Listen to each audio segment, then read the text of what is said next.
let's go to Bill at the billboard. Yeah. Harold, I'm sorry, Texas went to the Republicans.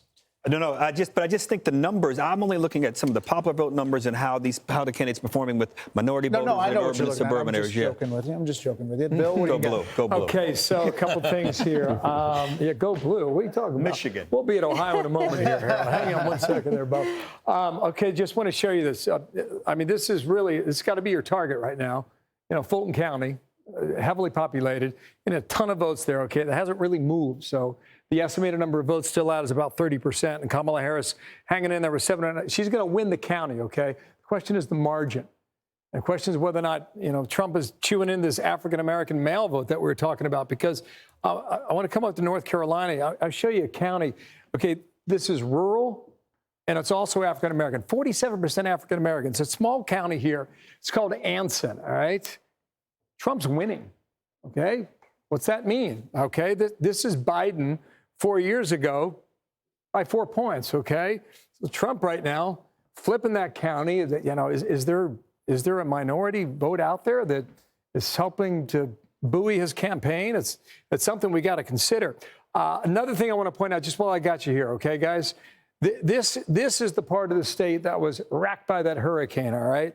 This is Trump territory, all right? 61%, 68%, 81%. But come in here for a little bit. This is Buncombe, all right? This is Asheville. You expect this to go blue. Indeed, it has right now, about 2/3 of the vote.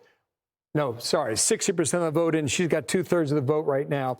But these counties here, you just wonder if there's an effect here, all right? Because 53, this is Transylvania. I was checking this out a short time ago. This is Rutherford, 72, but a lot of that vote's still out there. Why am I showing you this? Because your comparison for percentage is that you expect Trump to do well out here. You know, 72, Henderson, 58, Haywood, 62.